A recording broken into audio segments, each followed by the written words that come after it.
Today's episode of the Following Films podcast is brought to you by Anchor Podcasts. If you haven't heard about Anchor, it's by far the easiest way to make a podcast. Let me explain.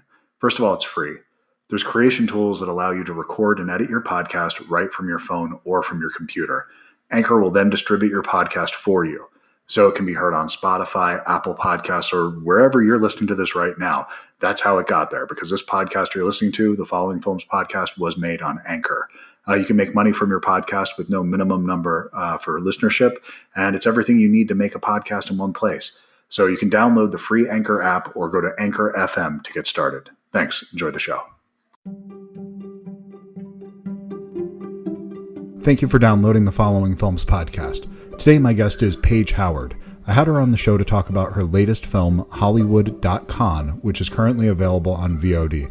We also talk about her show, The Astronauts, which premiered on Nickelodeon last November, and we also talk about life post-pandemic. I want to thank Bookmans for sponsoring the show and Fort Worth for letting me use the song at the end. Thanks. Hello. Hey, how are you today? I'm good. How are you doing? I'm good. Thank you so much for taking time out of your morning to do this. I appreciate it. Oh, gosh, it's my pleasure. I'm excited about it. Well, I'm afraid that the first thing I wanted to talk about, it's going to put a huge timestamp on this conversation, but this is the first interview I've done after the CDC announcement over the weekend. So having the masks lifted and everything. And I'm just wondering, after being in a year of strangest year of my life, of all of our lives, how are you feeling today? How are things looking for you? Well, thank you for asking. I'm really hopeful. I feel really, really hopeful. You know, it has been a crazy, insane, traumatic year. And, I feel like all of us are grateful to be what looks like on the other side of it. So I'm just feeling really grateful. New York is buzzing and, it's just yoga. I'm back in my yoga classes. It's exciting. I'm happy. That's great. Is there anything that you're looking forward to being able to go out and do again? Anything that you've missed more than anything else? Well, honestly, for me, my yoga practice is so huge. I would say just getting back into yoga was a big deal. And then going to the theater again, I'm excited to be back going to shows. I'm so ready. I'm biting at the bit. Get me back in those theater seats. Yeah, New York without theater and New York without live music. It just doesn't make sense. Those are the two things. I was raised in Northeast New Jersey, so I would go over to the city all the time for those things. And I can't imagine and dining and all those being shut down. New York, what is New York without those things? Well, yeah, it was really confronting. I think for everyone that stayed in the city, it was a totally different atmosphere. I said to my fiance, actually, when things were first really beginning to dramatically shift and come online, it felt like because there weren't everyone masked up and everything, the buzz, like the soundtrack, I didn't realize how much of that was just people talking and yelling at each other and the rush of cars and the music on the street. And it was just silence. So fiance, so it was crazy. I have 12 years of marriage. We're coming up on 12 years this year. And the first couple years were the hardest years. I don't know that we would have made it through a pandemic like year one. So how was that? It seems like that would be really difficult when you're just getting to know somebody to navigate that. At the very beginning of the relationship, I think everyone has had their own unique experiences with this. I feel really lucky because we were supposed to get married last May and then we postponed it. And there have been several moments where as ready as we were, there's something special about having a year like this of just being in such close quarters, all the time that makes me feel like when we get married this upcoming year, it's going to be all the more meaningful. I'm really proud of us because there's always some navigating, Tim and I both, my fiance Tim, we both take up a lot of space, not just but energetically. Mm-hmm. And so, we definitely, there's some navigating that has to take place. But we did it and we did it really well. And I feel like we're coming out of it just stronger and better than ever. So thank you so much, guys. Of course, it feels great to be coming to the other side, but I think there's going to be this part of us that has an unrealistic view of what it was actually like the further we get from it.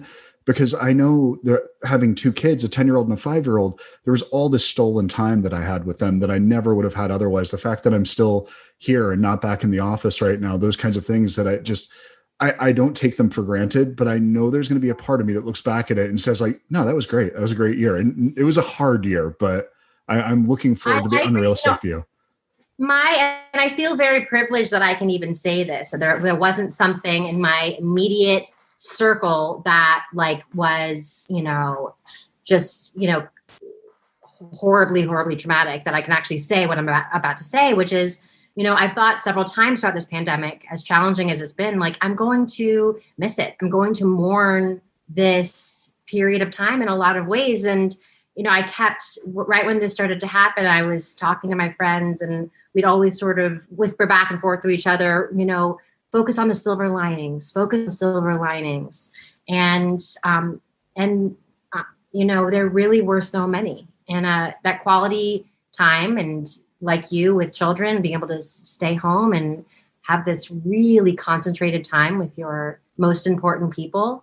I think there will be a lot of us that look back on this time and with some nostalgia. So, and I appreciate you actually putting the disclaimer at the beginning, because yes, it is absolutely a point of privilege to have that outlook on it, because that's how I feel about it as well. And I don't think to position it that way, because I've just been very fortunate in my circle of people that mean the most to me that we haven't had anything terrible happen to us other than the stress of everything around us, which was hard enough. And I mean, all the gray right there, that's new in the last year. So I think we're all sprouting up new grays. Yeah. So thank you again for, sorry for my digression with that. Thank you for taking the time to talk to me about your work. There's not often times that in the eyes of my 10-year-old, I get to look cool, but I'm talking to somebody who's actually in a show that he watched. And that doesn't happen very often for the type of things that I talk about. And so you're in the Astronauts, you play, I guess, what would be considered to that show, you're the Hal of 2001 to that show to some degree. That's right. Less intimidating, but that's kind of the ballpark that you're in.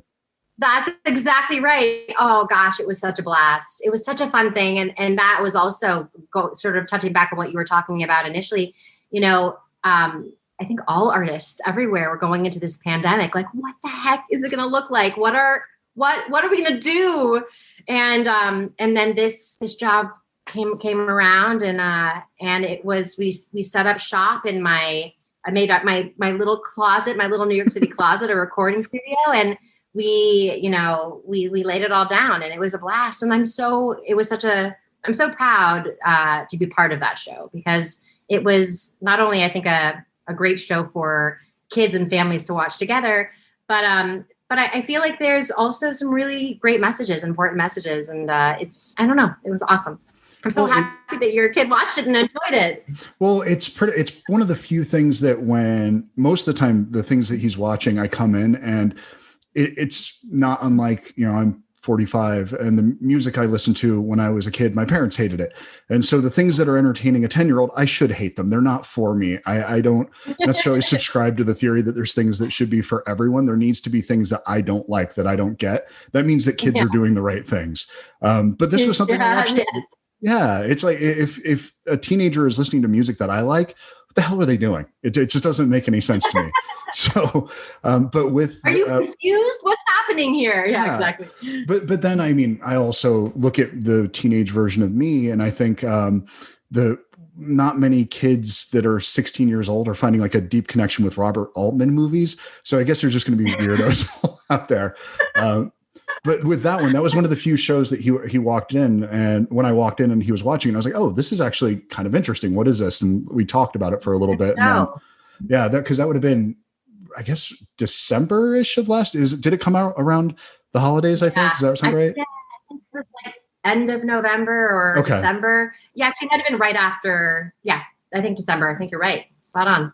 And so then with the Hollywood.con, you're kind of in the way that you played Hal. Now you're coming and you're playing a character named Veronica Lake. which I was trying to figure out the connection there between, I've seen Sullivan's Travels, I've seen Blue Dahlia. I'm trying to and I couldn't necessarily put together the exact connection there between that naming of the character and the character you played. Well, was there something there that I missed or? You know what? That's a good question for me to ask my beautiful director and friend, Mika Borum, because she came up with all of it, and truly no one else other than Mika could have made this film, because she's got such, in her mind lives such an array of like connections and explosive creativity and eccentricity and just colors flying everywhere. Yes. So I don't know. I should definitely ask her and sort of see what that is. But that's you're funny. Well, the closest I could come is that your character is really broad, but you bring humanity to it. It's brief, but there's like this moment, the line that you have about the 7-year-old you actually sell that it doesn't feel absurd coming out of this person. It feels like a realized character, which doesn't make any sense. That line shouldn't work. Yeah, I know. Well, it's so funny when we were playing around with that scene, and we did it a couple of different ways. But I think, thank you. I'm so happy that you feel that way. That you feel like it was heard appropriately and with a little bit of nuance, hopefully. Yeah, of course. And I mean, that's the kind of the way you describe your friend is the feeling I had while watching this movie. It feels like it's a series of sketches put together that have completely different looks to some degree. When you go to Guatemala, that looks completely different than when you're in Los Angeles or was it Guatemala? I think it's Guatemala where it's supposed to be, but was it Mexico? Is that where you were shooting? Because I live 60 miles from the Mexican border, so it looked like Mexico to me. That's where they went. Yeah, it was actually, I feel like they went, I only worked, we really fit most of my scenes into a pretty tight shoot. Mm-hmm. But I think that they went to several different places. They were definitely filming a lot in Mexico. Okay. And yeah, I feel like I don't remember, but definitely Mexico for sure. Today's episode of the Following Films podcast is brought to you by Bookmans. Normally when I go into Bookmans, the first thing I'm looking for is movies. I go look at the DVDs, Blu-rays, even the VHS tapes, occasionally even a Laserdisc, and that's kind of where I focus first, maybe look at a couple of movie books afterwards. But this week when I went into Bookmans, I was looking for a receiver. I've had my record player hooked up to my speaker bar in my living room for the last couple of years, and I decided I wanted to actually set up an old stereo in my office so that I could listen to records in a little bit higher fidelity. I don't have the best ear in the world, but I know that it definitely sounds better now than it did through that speaker bar. And I was able to get a couple of records also. I was able to find the Appleseed Casts. They have this great record called The Fleeting Light of Impermanence. And one of the things I love about this record, not only the quality of the music on it, but the presentation of it. It has this really cool, like, black cover, cardboard cutout for it. And when you open it up on the inside, it's this explosion of blue and white color, almost looks like a drip painting. And then the record itself is on white. So it's just all these contrasts. And it's a really cool presentation. Really love this record. It was nice just to sit down and listen to two sides of a record instead of just skipping to the specific songs that I want on my Amazon Music subscription. Just spend a half hour listening to a record from beginning to end. I can't honestly remember the last time I did that, and it's something that I missed. I also sat down and listened to Death Cab for Cutie, the photo album. I love that record. So I can't really defend my taste in music nearly as well as I can defend my taste in movies. I feel pretty much like my opinion on movies, at least it's based on something. I understand film a little bit better, but so I've always felt like with movies and with music, film, any art really, that an opinion isn't right or wrong. If you like something, if it motivates you, if it inspires you, if it turns you on, if you enjoy it, if it just makes you feel something, if it's evocative in any way, then it's working. And so it was really nice to sit down and listen to music. I can't remember the last time I sat down to do that. So it's really cool to go into Bookman's and actually afford the gift of time to just kind of be still and listen to music again. So big thanks to Bookman's for sponsoring the show. Hope you enjoy the rest of it. And don't forget, Bookman's has your cool covered. And is this the type of work that you're attracted to? Do you want to, if you had a focus, would it be comedy? Would it be drama? Is there some science fiction? Because you're kind of, for as young a career as you've had, it's been kind of all over the map, which is nice. Yeah. It really has been. And a lot of, I've never walked into it being like, I just want to do drama, or I'm just attracted to comedy, or I think for me, I've always wanted to sort of touch all of it. And since I first started acting in high school. So I think that I feel very lucky because there has been so much diversity in the work that I've been a part of. I also like to have that diversity in there because for me, I keep learning and stretching. For me, like I'd say, naturally, comedy is not something I would be like, oh gosh, I see myself in a comedy, but being able to be a part of the different comedies that I've worked on, I've learned so much because I'm surrounded by these like really funny, quick-witted people, and it sort of stretches me to develop my comedic timing and things, and same with drama and all of it. So sci-fi, I do have a very soft spot for sci-fi. So yeah, I don't know. I feel like I just kind of got lucky in getting to do a bunch of these different types of things. So what would be you kind of got a little bit excited when you mentioned sci-fi and the soft spot. Is there a specific film, or what was it about that genre that really works for you? We in my family, we were raised on Star Trek. So it was, I think that it's just something that makes me excited, and my mind is kind of conditioned to like go there. And I don't know, my mom has always been someone, like from as early as I can remember, she's always been like, I want to go to space one day, like she's just very, so it's, and she writes, some sci-fi. So I don't know. I just love it. I just have an affinity for it. I love to sit down and transport myself into whatever other reality this is, whether it's 50, 100 years from now, or it's on a totally different planet, or it's in outer space, or it's on a spaceship. It's just something that that is super fun for me.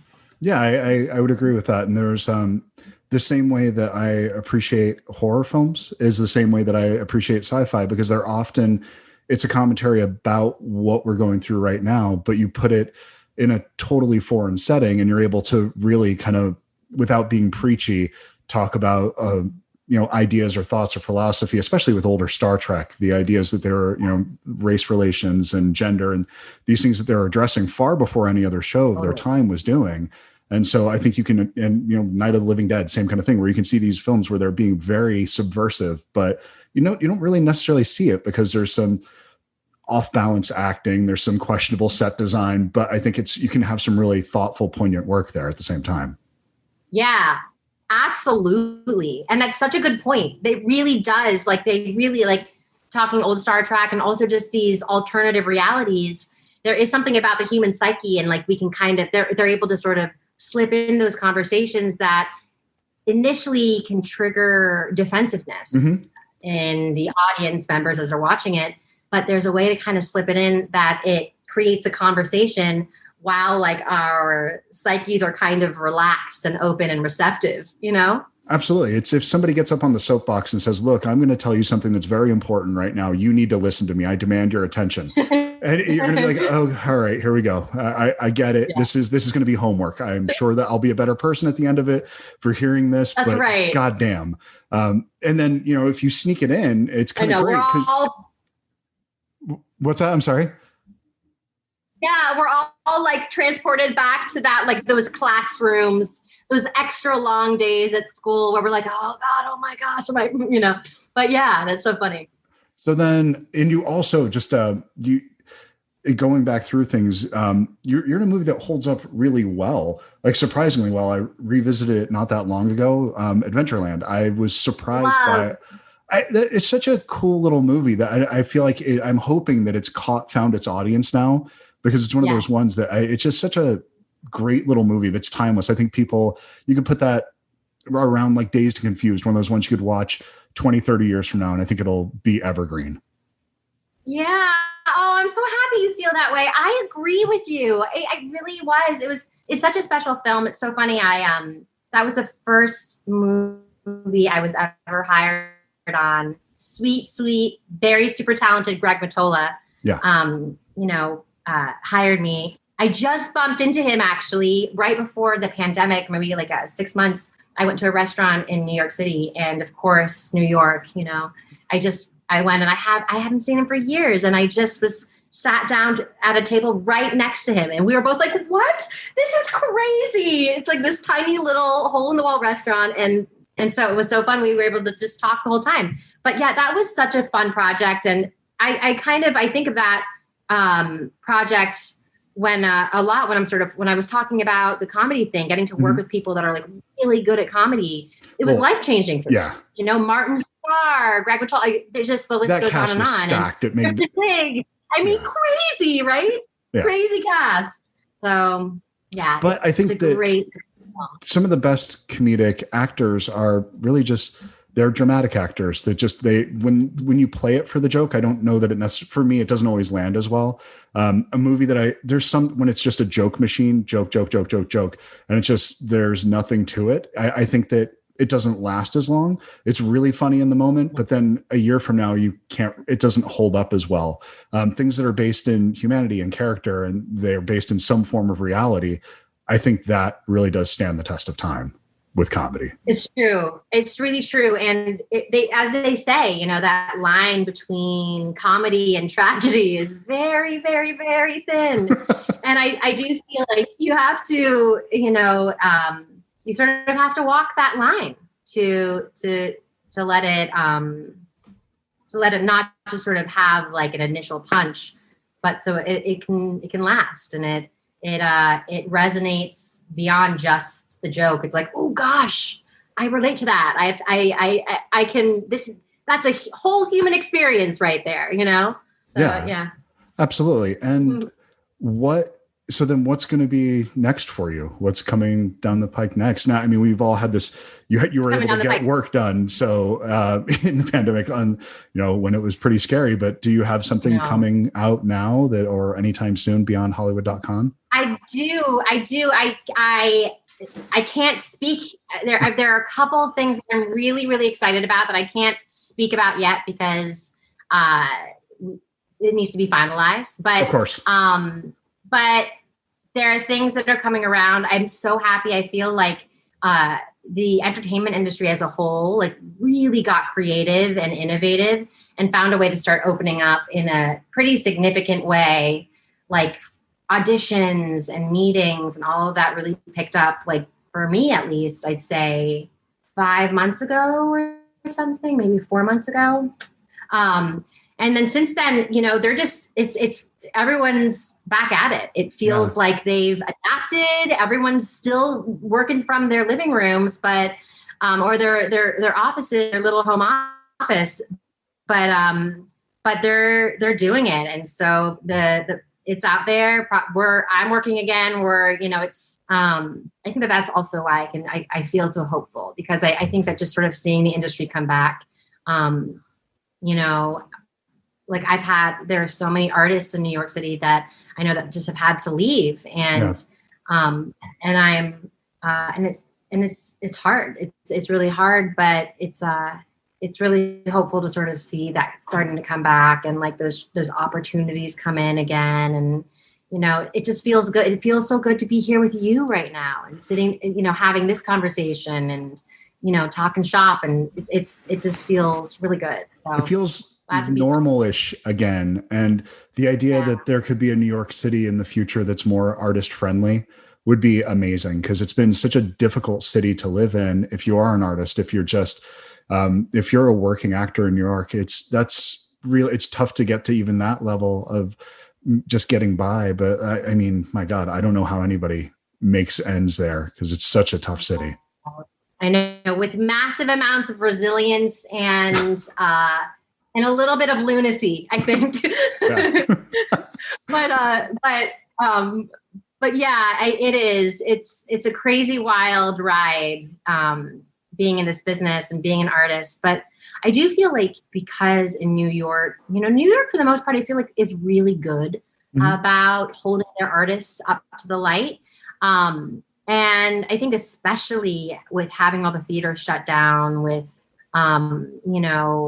the museums, all of it, it's just, I think that everyone misses it. And coming back into it, there is this renewed, supercharged appreciation for it. So maybe that's something that to some degree, we needed.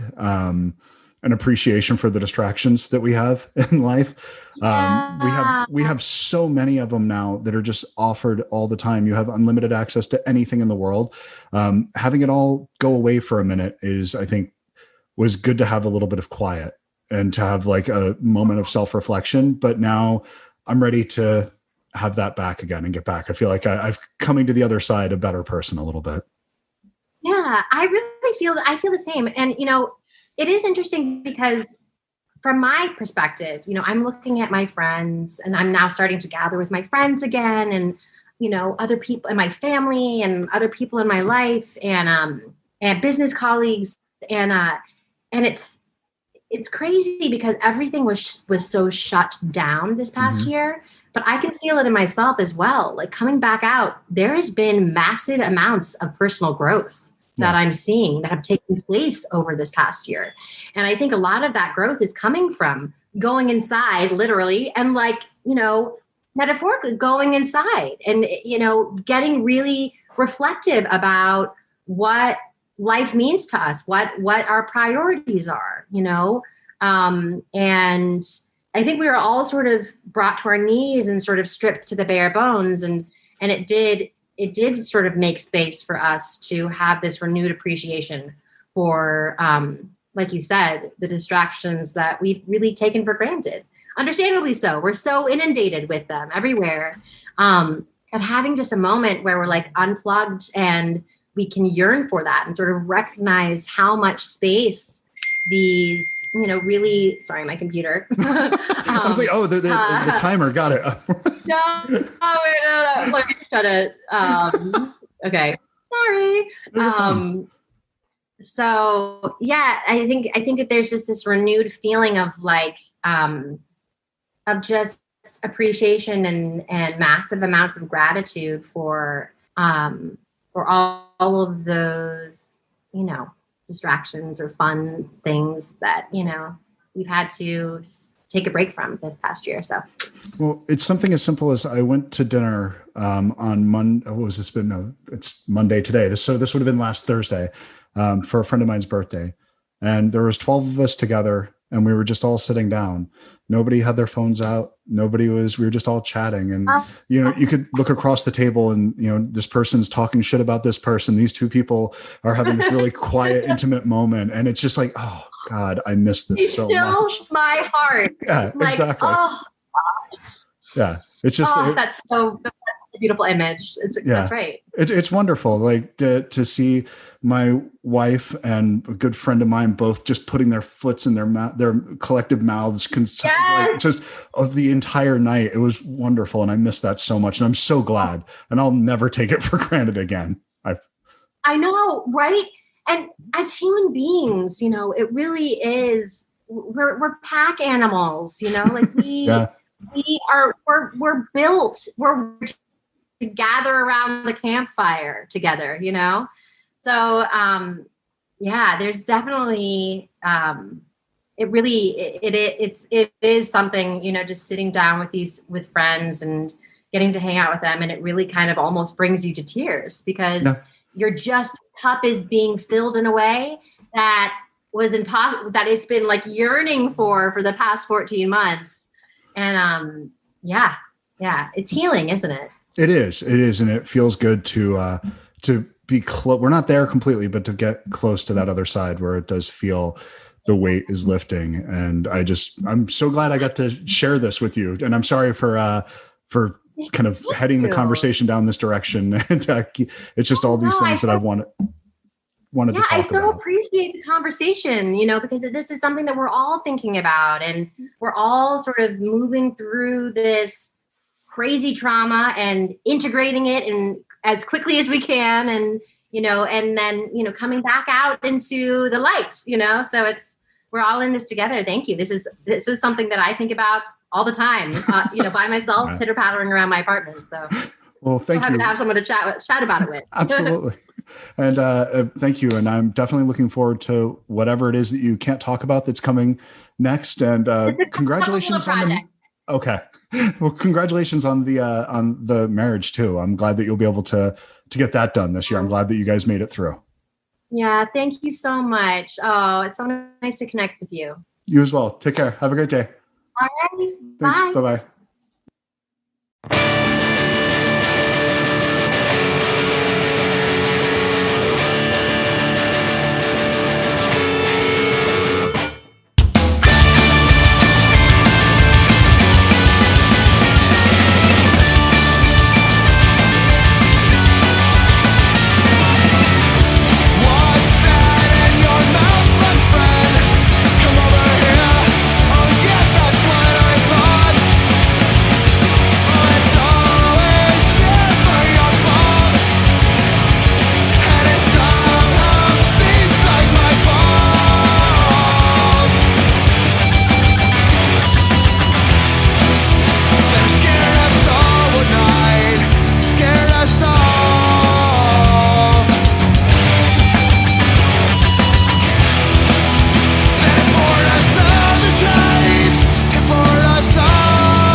That sounds great, babe.